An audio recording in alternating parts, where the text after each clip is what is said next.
What's up, everyone? I'm Steve, and I show you how to take the BS out of personal finance. In this video, I'm going to talk about 6 great money foundations to live by. You ready? Let's go.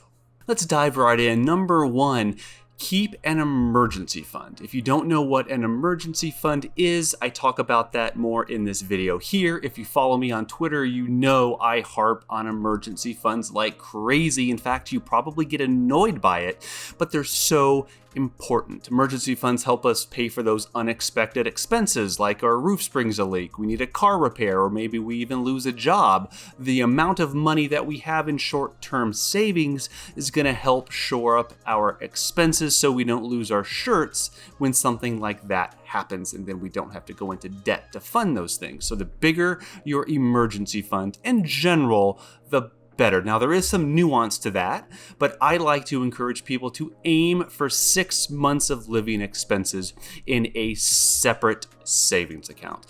And if that seems like a monumental task, there's no way you can save 6 weeks, much less 6 months.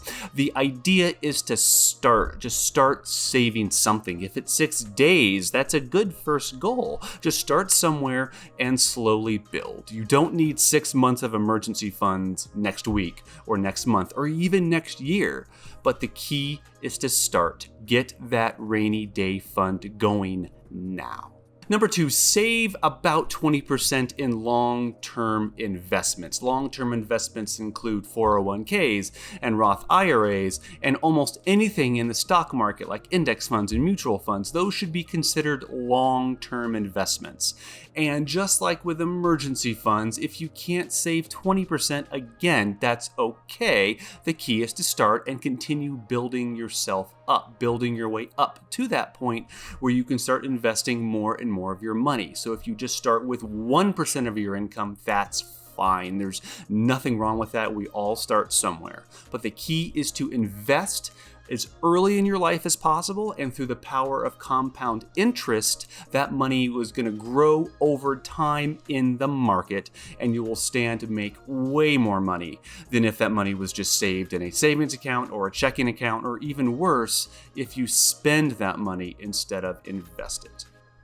Number 3, 0 credit card debt. Whenever possible, never go into credit card debt. Use your credit card as a way to build credit, as a way to earn travel miles or cash back, or some credit cards will even warranty the things you buy with that card.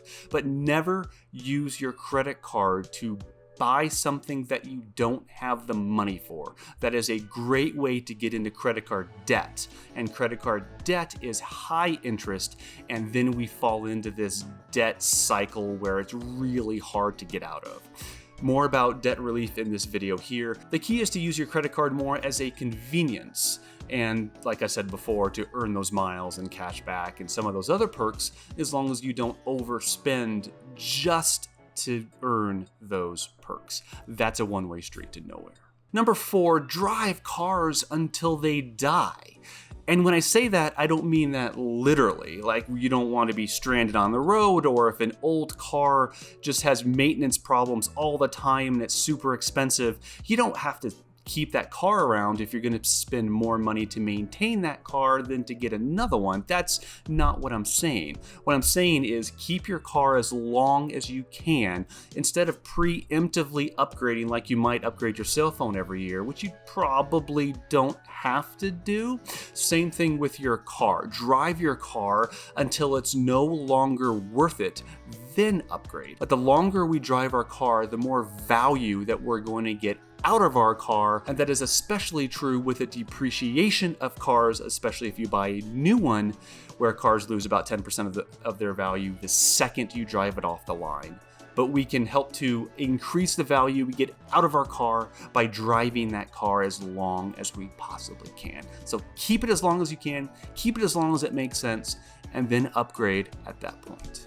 Number 5, ignore your neighbor's buying decisions. And another way of saying this is don't try to keep up with the Joneses, because your neighbor is not paying your bills. You are paying your bills. You are responsible for your payments, not your neighbor. So don't try to keep up. If they just bought a BMW or a boat or whatever, that doesn't necessarily mean you need one just to feel like you're keeping up or you're just as successful.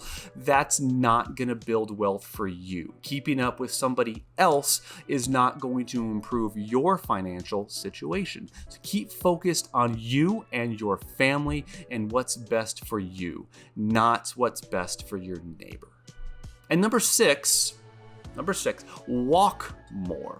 This might seem strange because it's not directly related to money, but it also kind of is. If you live in a place where you can walk to a lot of these, grocery stores or restaurants or whatever, instead of driving, you're going to save money on gas. You're going to save money on wear and tear of your car.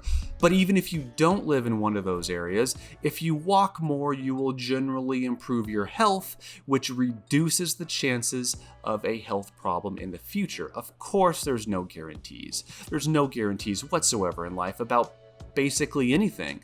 But the more you walk, the healthier your lifestyle, the more fit you are. In general, you're going to be a more healthy person, which probably means your healthcare costs won't increase because you're a healthier person. So just get out there and walk more, get some vitamin D, and you will feel and act like a healthy, strong person. And that is it. Those were 6 basic financial rules to live by. You don't have to follow them to a T like I've been saying, but the key is to just start somewhere, get this ball rolling, and you're going to find that this is going to improve your life if you are properly motivated. I hope you learned something. Comment below if you did. Share this video if you think that someone else might get some value out of it. And if you liked it, smash that like button. And until next time, peace.